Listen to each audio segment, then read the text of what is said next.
All right, Shalom. First and foremost, I want to give all praise, honor, and infinite glory unto our Heavenly Father, Yahweh, Bahashem, Yahweh Shai, Bahashem Rahakwadash. Let me check this. Glory unto our Heavenly Father, Yahweh. There we go. All right. Yeah, I want to give all praise, honor, and infinite glory unto our Heavenly Father, Yahweh, Bahashem, Yahweh Shai, Bahashem Rahakwadash. Double honors to the apostles and elders of Great Millstone who taught us the truth. Peace and salutations to the hopeful elect, those making their bodies a living sacrifice, especially in these last days. And in this lesson, which is entitled Real Brothers Don't Gatekeep, Don't Gatekeep Resources. Okay. Um, that's something that I was meditating on. Because in the world, well, matter of fact, before we go there, I'm ahead of myself. Let's see what this word gatekeep means.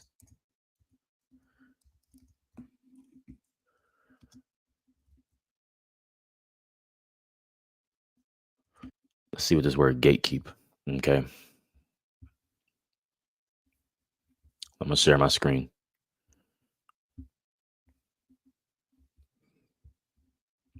All right, gatekeeping. It says the activity of controlling and usually limiting general access to something. Okay. Let's read this again. The activity of controlling and usually limiting general access to something. Okay. Let's get the slang definition. All right. Gatekeep, not telling someone or a group of people certain information. Okay. And that's what that's the opposite of what we've been commanded to do. Okay, the scriptures talk about, matter of fact, let me get that.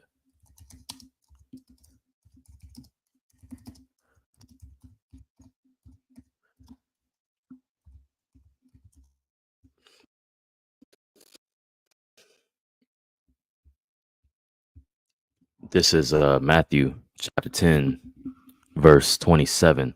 It says, what I tell you in darkness, that speak ye in light, and what ye hear in the ear, that preach ye upon the housetops. Okay, because in this in this thing, this world, right? What a lot of people would do, um, is try to keep things from another person in order to have some sort of rule over them. Especially you see that in the corporate world, right, where men may have a higher position, but they don't want to share certain resources that they have access to because of the fear of somebody that is more um you know um talented, right, or is more gifted than them. They will then hide certain um things from them, or resources from them, information from them, which is backwards thinking. You see, that's the thinking of a loser. All right, if you want to gatekeep information or gatekeep a resource, you want to hold out on not giving someone something because for your own ill will, right? The scriptures talk about how we are to give, you know uh, to pretty much get buy the truth, and give it freely. We're supposed to give it, of course it says and sell it not, but pretty much, we're supposed to invest, our time into it. But um, we are supposed to share this knowledge that we have, all right, share certain resources of it. And we are in the age of information. So, as we grow in these things, you know, as the world continues to advance, right, technology increase, you know, there are more resources, more than ever. All right. And I'm talking about not even just with, the studies of the truth, right? Even of the things within the world, right? For instance, okay, certain opportunities, certain ways to level up and make life a little more comfortable for a brother. We aren't supposed to just gatekeep things, We're supposed to share that among the body. That's what niggas in the world do. You see, they want everybody, and they got that crab in the barrel mentality. And this applies for a lot of different aspects. This is a wide range of, of a lesson. Okay. You can apply this wherever. Resources such as, food, money, right? We aren't supposed to gatekeep those things. You see,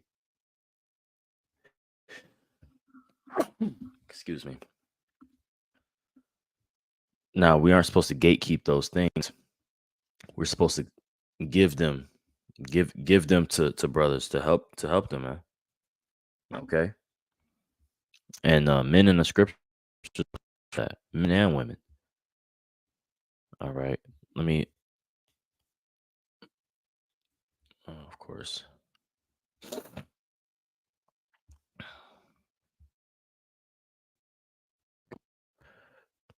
um, Acts 4.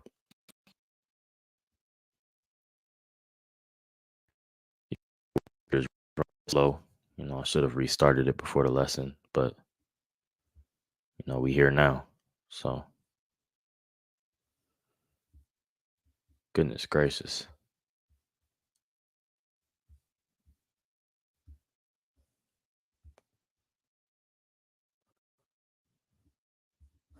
Okay, Acts 4:32. Okay, it says, "And the multitude of them that believed were of one heart and of one soul. Neither said any of them that aught of the things which he possessed was his own, but they had all things common." You see, and it's spiritual how um this subtitle is titled "Sharing Among Believers." You see, because none of this is ours anyway. You may think that that book that you have to with the giving precepts to other scriptures. You may think that book that proves a historical point that you have, is, just that's yours. No, man. You may think a certain resource, a certain page that you have access to, no, you found it, so it's yours. You might feel some type of entitlement to that information. No, man, you're supposed to share that. But even the things that we have in the physical, or you may think that that certain opportunity or the certain lane way to make money ultimately might come back and where you lose something, right? Really, which is your ego. But no, man, we're supposed to share things. Okay, that goes for everything: information, technique. You see, resources, whether it be of money, food, advice, communication, counsel, anything, man. All right, that's a sharing. That's a process. And businesses in general, thriving businesses in general, they don't have that backwards form of thinking where they want to hold out on information or any kind of knowledge so that one can keep their power over another. Right? That's backwards thinking. Right? We all grow in this thing. But this is Acts 4:32. It says, "And the multitude of them that believed were of one heart and of one soul. Neither said any of them that aught of the things which he possessed was his own, but they had all things common." Yeah, they made all things common. It says, "And with great power gave the apostles witness of the resurrection of the Lord Yahushua HaMashiach, and great grace was upon them all. Neither was there any among them that lacked." Yeah, and that's how a business thrives, like I mentioned, is by the idea and the technique of sharing, if you will. Okay, the technique of being open, of being forthright with your brother. You see. Now let's go back to this definition of gatekeeping. It says gatekeeping, the activity of controlling and usually limiting general access to something.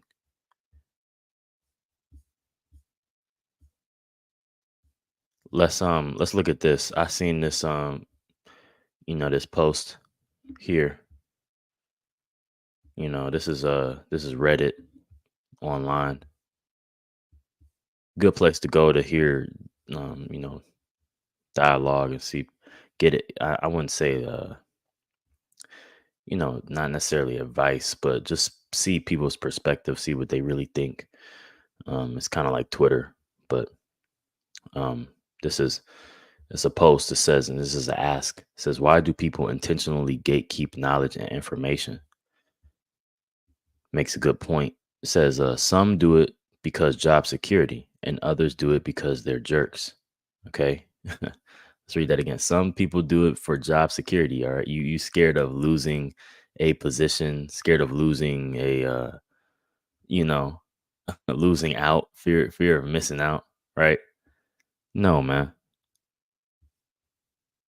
That's not the right mindset to have. Okay? That's the incorrect mindset to have. We're supposed to be sharing things, man. Okay? Now it says, some others do it because they're jerks, some weird power trip. My whole thing, share the wealth. In this case, the wealth being knowledge. Don't let them discourage you. You go and you learn whatever it is they don't want to show you. Yeah. And in my field, you know, which is where I really got the inspiration from this lesson, it's a pretty competitive field, and especially in a small ecosystem, you know, a small company. But what a lot of individuals do is they gatekeep information. They gatekeep away, and they kind of, you know, that's their niche way to make money. So they look at it as, if you start to learn how to have an individual skill or individual niche skill, then it competes with what they're doing, you know, what they're on. And it's backwards, because now the company is stagnant. The company is that if you miss a day of work, if the person that has that skill misses a day, then nobody else can step up and know how to fulfill that role, play that role, or diagnose the situation. So it hurts. It hurts the business, if you will. So let's continue on. Acts 4 and 34. Neither was there any among them that lacked. Yeah, we are. This information is for us to gird ourselves up with. All right. So we don't. So no, none of us are lacking. It says, for as many as were possessors of lands or houses sold them, and brought the prices of things that were sold, and laid them down at the apostles' feet, and distribution was made unto every man according to as he have need. You see, and that's how it is. You know. Let's get this. Matter of fact, I'm gonna go to Apocrypha. Okay, let's see.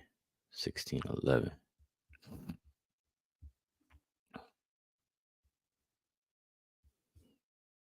Mm, Sirach 4. Okay, let me see. Sirach 4. Yeah. It says Sirach 4 and 31. Let not thine hand be stretched out to receive, and shut when thou shouldest repay. Okay. And that's the thing. We have to move these things along. Okay. You was given it freely. You have to give it freely up.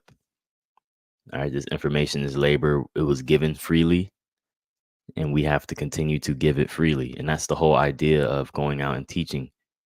That's the whole idea. You know, the labor that we do, the study that brothers have gone into, the precepts that brothers have memorized, walked, rather, I say not memorized, but have lived, have meditated upon. We ought to continue to forward that, in being that it's given unto the next generation in sincerity, in sincerity, right? Continuing sincerity. I hate saying like insincerity, like inside of sincerity, because it sounds like insincerity, like not sincere. Okay. We are to continue forwarding insincerity. We, Salak, slip of the tongue. There's one that slipped with his tongue, but not of his heart. We are to continue to forward sincerity. You see, Now,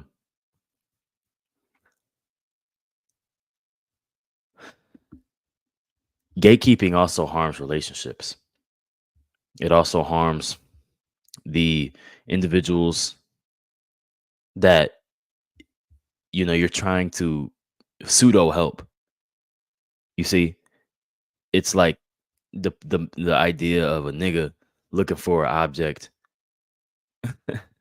the idea of a nigga taking your wallet and then trying to help you find it. That idea is like gatekeeping information. You already know the answer, but you're just watching somebody else try to figure it out.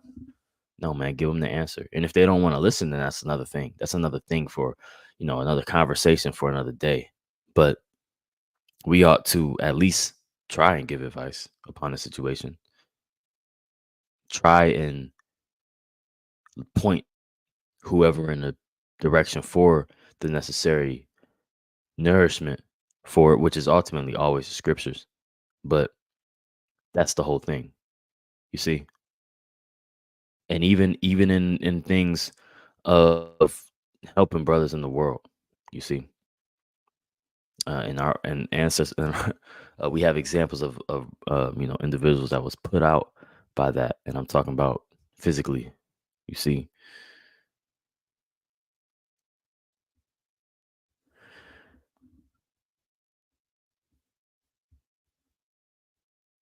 let me get this, and we can close out.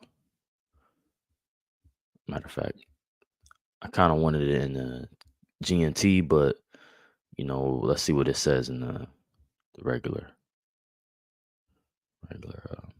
KJV.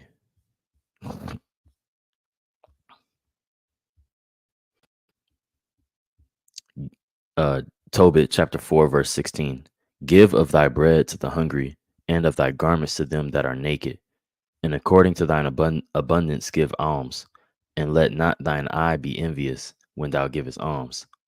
Right? You don't you don't say like, oh, hey, I gave that brother, I showed him a breakdown, and now he bring it out, and because you got one view on the video, and then the brother got two, now you all salty. No, man. Because the flesh will have you thinking that. The flesh will have you thinking like, man, I taught that brother that.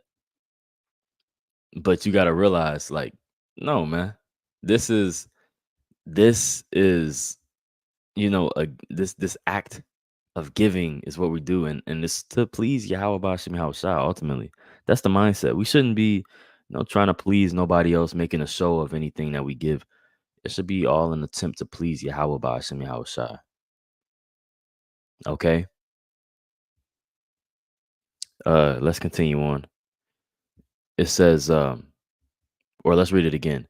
Give of thy Tobit 4 and 16. Give of thy bread to the hungry, and of thy garments to them that are naked. And according to thine abundance give alms. According to your abundance give alms. And let not thine eye be envious when thou giveth alms. So yeah, that's the point, man. That's the point. So yeah, I just wanted to touch on that. Lord will, I was able to edify. Okay, I want to give all praise, honor, and infinite glory to our Heavenly Father, Yahweh, Bahashem, Yahweh Shai, Bahashem, Rahakwadash. Double honors to the apostles and elders of Great Millstone who taught us his truth. Shalom.